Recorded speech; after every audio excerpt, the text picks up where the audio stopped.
The Britain's Got Talent studio carried its familiar Wednesday afternoon energy, as Simon Cowell settled into his judge's chair for what he anticipated would be another routine day of auditions. It was a cold January afternoon in 2025, and the iconic red curtains framed the stage where countless dreams had been both realized and shattered over the years. Simon adjusted his signature black t-shirt and took a sip of his tea, mentally preparing himself for the parade of hopeful performers that awaited. At 65 years old, Simon had built his empire on systematically destroying joy and crushing the happiness of aspiring performers. His ability to identify hope in people's eyes and extinguish it with surgical precision had become his trademark. He took pride in being the force that removed naive optimism from the entertainment industry, believing that his harsh reality checks served a greater purpose. He had never considered that his systematic destruction of human happiness might be creating actual monsters in the nightmares of children who witnessed his cruelty. 2-year-old Aria Thompson from Manchester was not scheduled to perform. She had come to watch the taping with her aunt, Rebecca Thompson, a child psychologist who had brought her niece during a rare day off from treating young patients with trauma-induced sleep disorders. Aria was an unusually sensitive child with platinum blonde hair and large gray eyes that seemed to see beyond the surface of reality into darker truths. Despite her young age, she had been experiencing vivid nightmares featuring a monster that destroyed happiness wherever it went. What made Aria's presence particularly charged was her recent night terrors, involving a creature that bore a striking resemblance to Simon Cowell. In her dreams, this monster would appear wherever people were trying to create joy or express happiness, systematically destroying their ability to feel positive emotions. Aria would wake up screaming about the happy killer who made people's smiles die and turned laughter into crying. The audition process was running when a children's choir took the stage for what should have been a heartwarming performance. The 12 young singers, aged 6 to 10, were radiating pure joy as they began their song, their faces bright with the kind of innocent happiness that only children possess. Their harmonies were sweet, and their enthusiasm infectious, filling the studio with genuine warmth and delight. Simon's reaction was immediate and devastating. "Stop, stop, stop," he barked, his voice cutting through their joyful singing like a blade designed to sever happiness itself. "That saccharine display of forced cheerfulness is absolutely nauseating. You're not singers, you're a collection of overly enthusiastic children making noise." The children's faces immediately transformed from radiant joy to confusion and hurt. Aria watched from the audience as Simon systematically drained the happiness from 12 young faces, turning their bright smiles into trembling lips and threatening tears. "Honestly," Simon continued with calculated cruelty, "whoever told you that enthusiasm could substitute for actual talent has done you a tremendous disservice. What I'm witnessing isn't adorable, it's an assault on the very concept of musical performance." Aria began to tremble as she recognized the exact behavior from her nightmares. This was the monster from her dreams, the creature that killed happiness wherever it appeared. In her 2-year-old mind, she was witnessing the real-life manifestation of her worst fears. As Simon prepared to deliver another crushing blow to the already devastated children, Aria slipped away from her aunt and approached the judges' panel with the fearless determination that only very young children possess when confronting their deepest fears. The tiny figure made her way to Simon's chair, unnoticed by the production crew, who were focused on the drama unfolding on stage. As Simon opened his mouth to deliver another happiness-killing critique, he felt a small presence beside his chair. Looking down, he saw Aria standing there, her large gray eyes fixed on his face with an expression of recognition and terror. She reached up and tugged at his sleeve, causing him to lean down toward her. In a whisper that somehow carried through the studio's tense silence, Aria spoke with the devastating clarity that only very young children possess. "You kill happy like the monster in my dreams." The words hit Simon like a supernatural verdict. This 2-year-old had just identified him as the literal embodiment of a nightmare creature that destroyed joy. The accuracy of her assessment was so overwhelming that Simon felt something warm begin to flow from his eyes. As the liquid reached his cheeks, Simon realized with shock that he was bleeding from his eyes.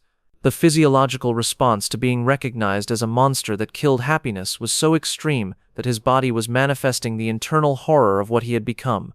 "Simon, you're bleeding," Alessia Dixon said with alarm, pointing to the red streams flowing down his face, but Simon couldn't respond. He was transfixed by this 2-year-old who had somehow seen through to his essential nature and identified him as a destroyer of human joy. The blood flowing from his eyes felt like his body's acknowledgement of the truth of her assessment. "Monster make children sad," Aria continued, her limited vocabulary struggling to express her sophisticated understanding of emotional destruction. "Monster take away smiles and make them gone forever." More blood flowed as this toddler essentially told him that he was a creature that permanently damaged children's ability to experience happiness. "Aria," Rebecca called softly, recognizing her niece's trauma response, but Aria continued her devastating assessment with the relentless honesty that only 2-year-olds possess. "In dreams, monster comes when people singing happy songs," Aria whispered, tears streaming down her own face. "Monster makes the happy die inside people's hearts so they can't find it anymore." Simon felt his chest constricting as this child described exactly what he did professionally, systematically destroying people's ability to access joy and optimism about their talents and dreams. The audience watched in growing horror as Britain's most powerful entertainment figure literally bled from his eyes in response to a toddler's identification of him as a happiness-killing monster from her nightmares. "Monster doesn't know happy is beautiful," Aria continued, her simple words carrying profound moral weight. "Monster scared of happy, so monster kills it so monster doesn't have to see beautiful things." Simon felt more blood flowing as this 2-year-old provided a psychological analysis of his behavior that was more accurate than anything he had heard from mental health professionals. Her suggestion that he destroyed joy because he was afraid of beauty was devastating. Standing up from his chair, Simon walked toward the children's choir with blood still streaming from his eyes. The young singers looked terrified as the man who had just crushed their spirits approached them while literally bleeding. "I'm sorry," Simon said, his voice barely audible over the horror of his realization. "I think I have been the monster that this little girl sees in her dreams." The children on stage looked confused and frightened as their tormentors seemed to be having some kind of supernatural breakdown in front of them. "Monster can choose not to be monster," Aria said, approaching Simon with the courage that comes from confronting one's deepest fears. "Monster can learn to help happy grow, instead of making happy die." Simon felt the blood continuing to flow as this remarkable child offered him redemption while he was literally manifesting the physical symptoms of extreme moral shock. "Aria," Simon asked, his voice breaking, "what would I need to do to stop being the monster in your dreams?" Aria considered this question with the seriousness of someone who genuinely wanted the nightmares to end. "Monster needs to practice making people smile instead of making people cry. Monster needs to remember that happy is good, not scary." Simon felt the profound truth in her simple prescription.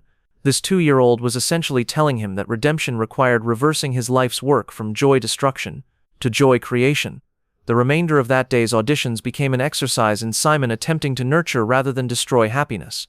His interactions with performers focused on supporting their joy rather than extinguishing it, as he tried to become someone who helped happiness grow rather than someone who killed it. When the episode aired 8 weeks later, it became the most watched and supernaturally significant segment in the show's history. Aria's whispered identification of Simon as a happiness-killing monster and his bleeding eyes response sparked international conversations about the spiritual and psychological impact of systematically destroying human joy. More importantly for Simon personally, the encounter with Aria became a catalyst for fundamentally reconsidering his relationship with human happiness and his role in either nurturing or destroying it. "Aria didn't just call me a monster," Simon would later say in interviews. "She made me see that I had become the literal embodiment of what destroys joy in the world. That 2-year-old forced me to confront that I was creating actual nightmares for children by systematically killing happiness."